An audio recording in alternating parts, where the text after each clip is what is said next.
So my name is Bahar Ali. I am a feminist activist and co-founder of M Organization. M Organization also is a feminist organization established in 2013 in the Kurdistan region.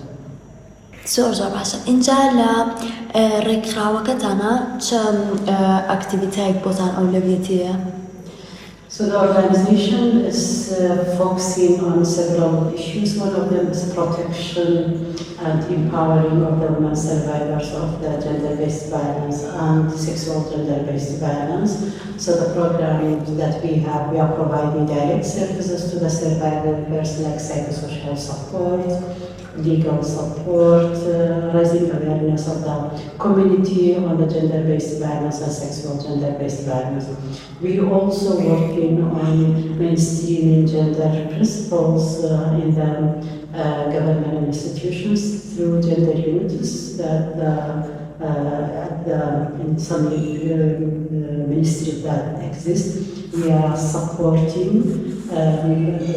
the gender unit by capacity building and supporting them for developing their annual plan and strategies, how the gender unit can work on sensitizing the policies, the laws, the legislations of the ministries.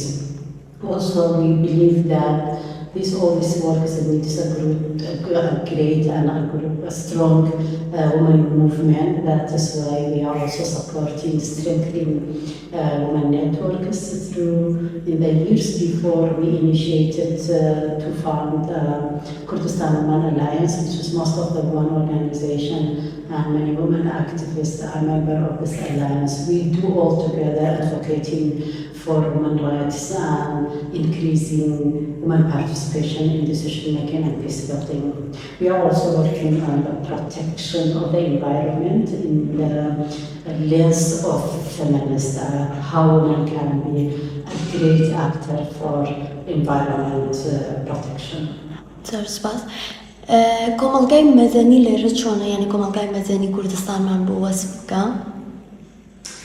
So there are good and active civil society in the Kurdistan region, but as civil society also like awake, sometimes they are very active, there are sometimes some challenges or during the war, the war and the activities will be changed sometimes, but at the end it's a great and very active civil society. There are thousands of the NGOs are registered by the directory of the NGOs in Kurdistan, but nowadays because of the lack of fund by the international community for the civil society, that is one of the big challenges.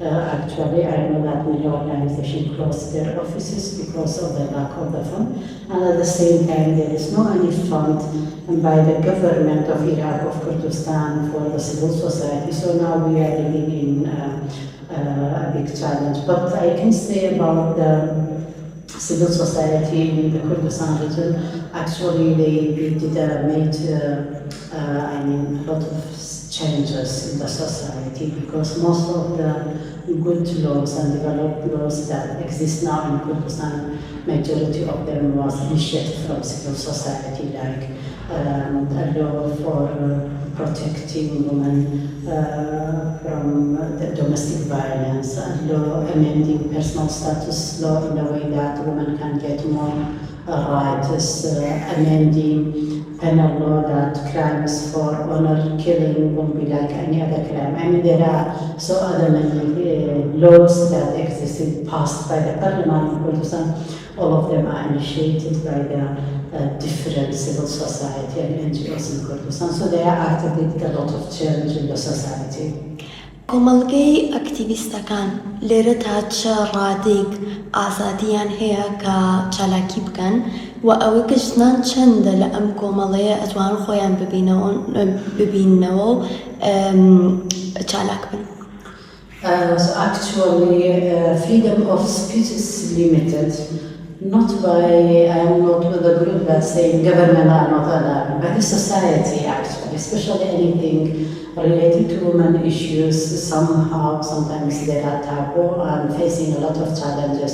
by religion people, by conservative people, so talking about freedom for people, talking about women's rights for wearing anything they like, so demonstration, calling for our rights, calling for changing the law. I mean, obviously that it is there another like a wall in front of the civil society, especially for women activists and women organizations. So there are a lot of challenges, and there are a lot of written also for the feminist activists in the past years. Some women activists, they left the country because of all this written by the conservative and the religion people actually, and also many women activists and organizations, they have files in the court. So we are our organization, and organization is one of the organizations that we have filed in the court. A group of the conservative people and religion men, they came against us because we are against polygamy.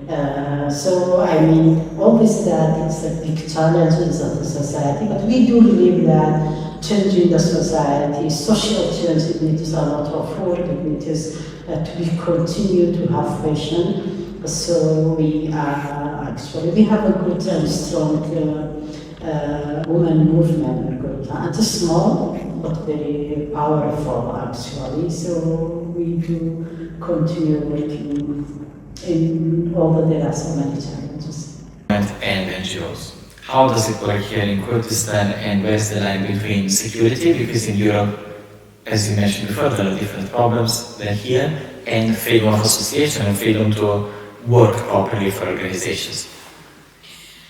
So the challenges that I mentioned, a big part of it by the society, by the conservative society actually.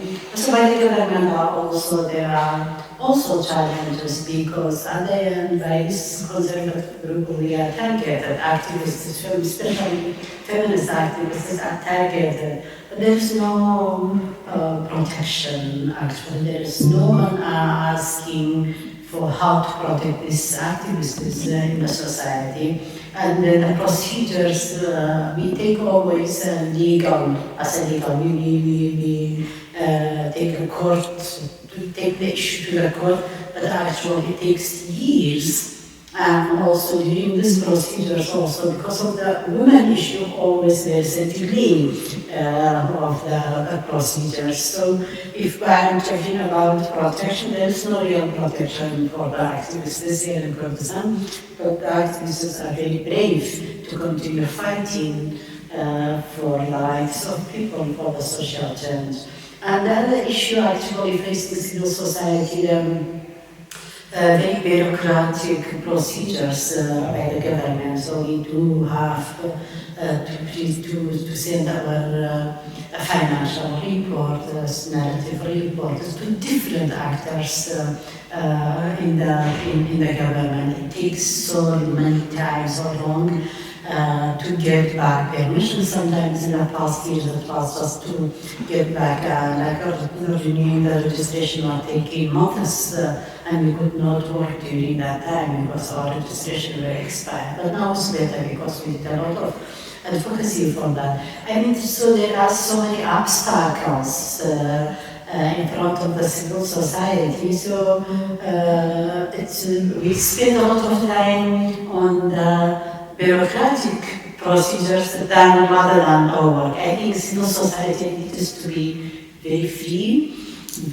has a free heart, free thinking, talk about everything, thinking about everything. I do believe that anything that we feel it, that we see it, we have to discuss about it, which is not allowed here, actually, unfortunately.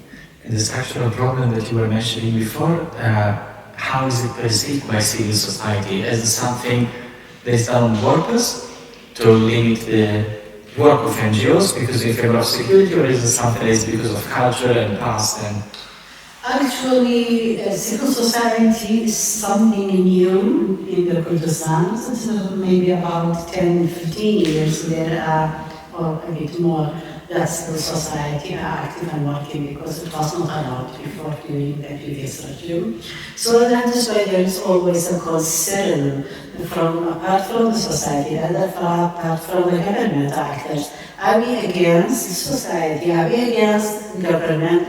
Or are we with them? So it is not, still not understanding what's the role of the civil society. So a lot of conservative people in the society and some government actors also always blaming civil society that you are changing the culture, you are destroying the culture, you are bringing ideas from West. I mean, you are encouraging women to not accept violence by their family members. Of course, that we are doing. That is our role, that raising awareness of women and other people in the society to not accept violence. So no one has the right to violate rights of the other people. I mean, this is still understanding by the role of the civil society, still not clear for many actors, which I think in one part it takes time to understand, and the other side we need as a civil society to continue working, explaining. But there are also other side, always the society and government also asking, where are the civil society? When anything is happening, when the woman is killed, when there is a violence, when there is an issue, or always, where are women organizations? Why they are not here? I mean, so there is a demand in one part for the women organization and civil society, but there are concerns in the other side from the government and from the society. So I think it needs to continue working. Merci. Last question, sorry. What does it mean to be a feminist in Iraq and Kurdistan? So to be feminist, it means that to be yourself, to be fighting for the rights of the neglected group, like women, like children, like minorities, ethnic minorities and religious minorities, and asking for equality in rights, equality in opportunities. So that is fairness. And to be yourself as what do you like to be, how you want to be, how you want to live. That's the feminist in our understanding.